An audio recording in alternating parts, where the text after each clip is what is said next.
Happy birthday भन्नु न मलाई मेरो बर्थडे हो आज। ओ के छ र मलाई बर्थडे हो ह्यापी बर्थडे टु यु।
यसमा चाहिँ चन्दनको टिका लाउनु नि भित्रै हो है।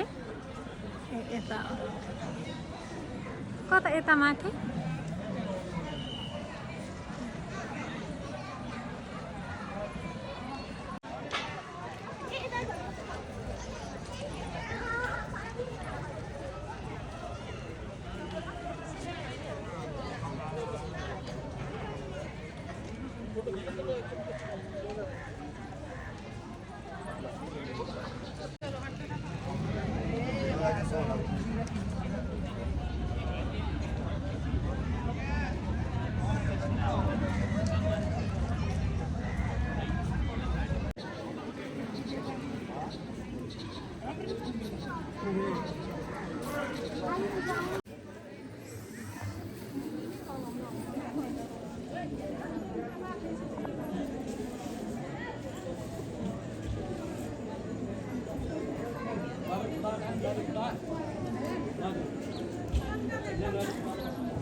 साथी बनाएको मैले नयाँ यहाँ आएर भेटेँ बनाएको भन्दा नि भित्र म चाहिँ भित्रबाट आइसकेँ। फोटो खिच्यौँ हामी एक दुईवटा। उहाँ फेरि भित्र जानुभएको के अहिले आएपछि म देखाउँछु ल हजुरलाई।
क्या फर्स्ट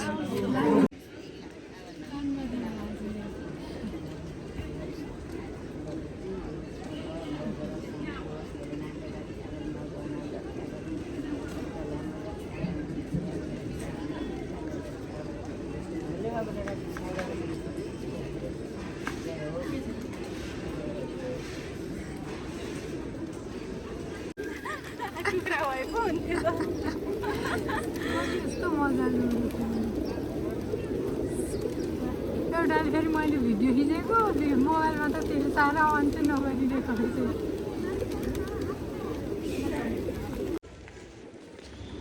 हामी चाहिँ यहाँबाट बाहिर निस्किन्छौँ बाई बाई हामी यहाँ भेटेको साथी यस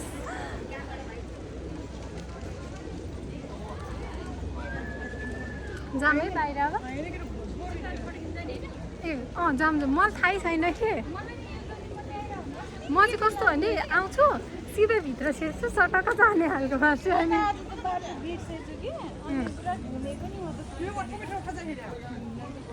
यताबाट यता ए यताबाट माथि जाने ए मेरो नि त्यहाँ छ अनि एकछिन त्यहाँ आरती गरेको ठाउँमा छिर्छु एकछिन त्यहाँ बस्छु एकछिन के बोल्छु अनि भिडियोबाट जान्छु घर मेरो साथीको पनि छ कि ऊ पनि के अरे म्युजिकमा एकदमै छ कि अनि म चाहिँ फेरि युट्युब छैन बनाउँछु अनि आज भिडियो पनि बनाउँछु बर्थडे पनि भएर आएको अनि मतलब अब भित्र त हजुरलाई केही त दिनु पर्ने हो अब केही पर्दैन ह्याप्पी बर्थडे भन्नु पुग्यो मलाई त्यस्तो हो नि अनि भित्र त खिच्न पाइन्छ नि त दर्शन गरी केही यस्तो लाग्यो अनि बाहिर फोटो खिचिदिनु भन्दा चाहिँ ला भने जस्तो भइरहेको थियो ठ्याक्क सबैलाई भेट्यो यहाँ बसेर खिच्ने हो कतै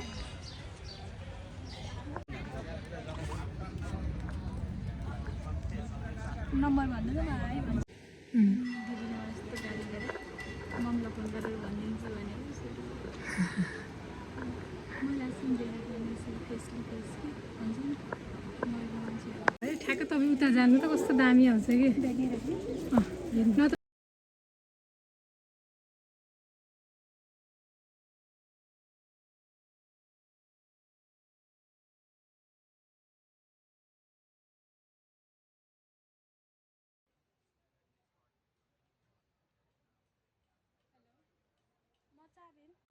ह्याप्पी बर्थडे टु मी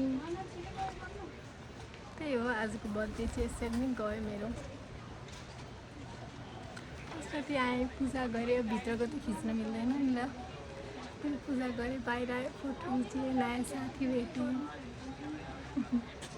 खुसी छु दियोसमा मैले मेरो बर्थडे यसरी स्पेन्ड गरेँ भनेर अनि अर्को भन्न मन लागेको कुरा चाहिँ मलाई के भने यहाँ छु नि त म पशुपतिमा होइन अनि I wish I pray I hope होइन कि मतलब बिपिन जोशी चाहिँ हुनुहुन्छ नि उहाँ चाहिँ रिलिज हुनुहोस् अनि पुष्पाको हग हर ब्रदर यो के भन्छ यो तिहारमा चाहिँ उसले अँगालो मार्न पाओस् भेट्न पाओस् होइन पवित्र ठाउँमा छु नि त म आज बर्थडेको दिन त्यही भएर म चाहिँ यही प्रार्थना गर्छु सबैभन्दा ठुलो कुरा चाहिँ उसले आफ्नो पाओस् उसको मम्मीले आफ्नो छोरालाई टिका लाउन पाउनुहोस् यो टिकाको दिन होइन चाँडै हामी सबैजनाले चाहिँ जसले पनि जतिजनाले पनि बिपिनको लागि पोस्ट गरिरहनु भएको सेयर गरिरहनु भएको आफ्नो ठाउँबाट सक्दो प्रयास गरिरहनु भएको उहाँहरू सबैजनाले चाहिँ खुसीको खबर सुन्न पाउनुहोस् होइन त्यति हो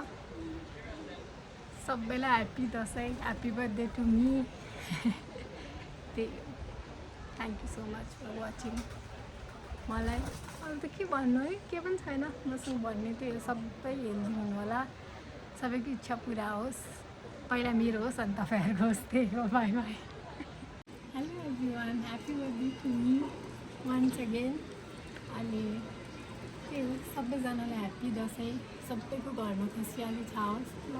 अनि अर्को कुरा चाहिँ के भने यो सबैको घरमा दसैँ नहोला योपालि होइन, तर खुसी चाहिँ सबैको घरमा होस् भन्ने चाहन्छु म चाहिँ। अनि आज जन्मदिनको दिन म कसकतमा खाएको छु, सबैको लागि त्यही कामना गर्छु।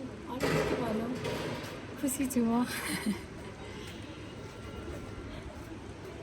त्यही हो, मलाई चाहिँ कस्तो अब सबैलाई ह्याप्पी दसैँ भनेर भन्ने बित्तिकै त्यो अस्ति आन्दोलनमा कतिजनाले आफ्नो ज्यान गुमाउनु हो नि त। झट्ट उहाँको त्यो रातो चिज सम्झिनु थियो, उहाँसँग कनेक्ट भएर। त्यही हो, उहाँहरूले गर्दा सायद भोलिको पिँढीको मुहारमा हाँसो आउने काम चाहिँ उहाँहरूको बलिदानको कारणले भनेर चाहिँ सधैँ नेपालले याद राख्छ। अरूले राखोस् नराखोस्, तर जिन्जी पुस्ताले चाहिँ सधैँ राख्छ। त्यही हो, खुसी हुनु सबैजना। Happy birthday to you. Thank you so much. आजलाई यति नै। अब हामी कहाँ कहाँ चार्ज थाहा छैन, त्यही हो।